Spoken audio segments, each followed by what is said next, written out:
In a quiet village, nestled at the edge of a deep forest, lived a kind, hard-working man named Elias. He was respected by everyone, but he carried a quiet sorrow in his heart. It was for his only son, Daniel. Now, Daniel wasn't a bad kid, but he had grown careless and lazy, completely uninterested in anything meaningful. His days were spent wandering aimlessly, sitting by the river, or just wasting hours with people who, like him, had no real purpose. Elias watched silently, his heart aching, hoping his son would one day grasp the true value of life.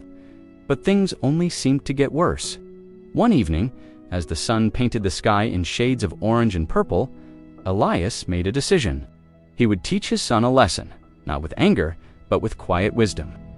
The next morning, he called out gently, "Daniel, come here for a moment." Daniel shuffled in, still rubbing the sleep from his eyes. Elias pointed to an old wooden cupboard. Inside that cupboard, he said, "There's a watch. Please bring it to me."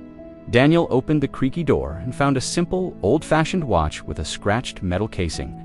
He handed it to his father, wondering why this seemingly worthless object was so important.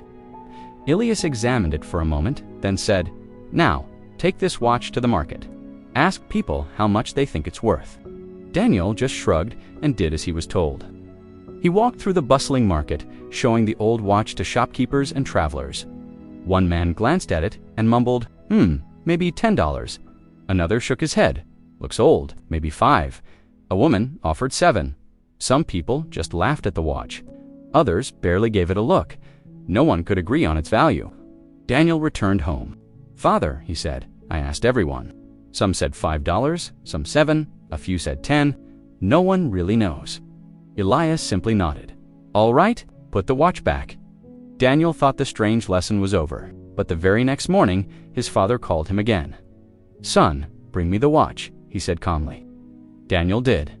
Elias looked at him thoughtfully. "Today, I want you to go to the market again, but this time, don't ask for the price of the watch. Ask for the price of the time inside the watch." Daniel stared at his father, completely baffled.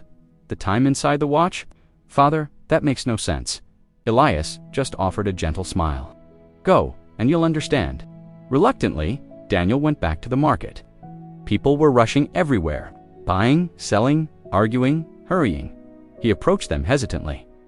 "How much is the time inside this watch worth?" he asked. Most people just looked at him like he was crazy. "Is something wrong with you?" one man scoffed.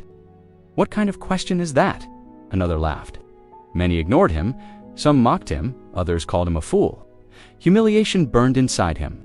He wanted to just throw the watch away and run home, but something deep down made him keep going. Finally, exhausted and discouraged, he found himself at a tiny repair shop at the far end of the market.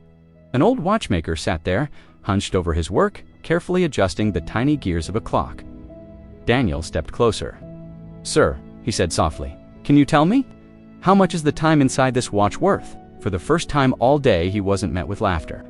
The old man put down his tools, looked up, and smiled warmly. "Ah," he said, finally, "someone is asking the right question."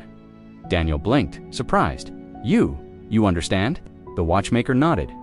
"Son, the time inside a watch has no price. You can buy a watch for a few dollars, but the seconds, minutes, and hours it counts, those are priceless."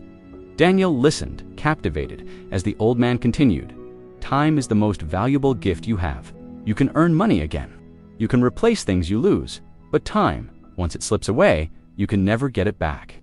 Not for all the money in the world." Each word hit Daniel with the force of a truth he'd never considered. The watchmaker added, "Every one of us gets the same 24 hours. The successful and the unsuccessful, the rich and the poor. The only difference is how we choose to use those hours." Deeply moved, Daniel thanked the old man and ran home. He found his father waiting on the porch. "Father," he said, breathless, "I finally understand. People can put a price on a watch, but not on time. Time is more precious than anything." Elias placed a gentle hand on his son's shoulder. "Yes, my son, that was the lesson. A wasted day can never be returned. A wasted life is the greatest loss of all." Something powerful changed in Daniel that day. He began waking up early, helping his father, learning new skills, and spending his time wisely. He found purpose, discipline, and a deep sense of peace. Years later, Daniel would often tell others, "A watch tells you the time, but life teaches you the value of time." The moral of this story is simple but profound. Time is the one treasure every single person receives equally, but only the wise learn how to truly use it. Thank you for watching. If this story resonated with you, please like, share, and subscribe for more content that makes you think. See you next time.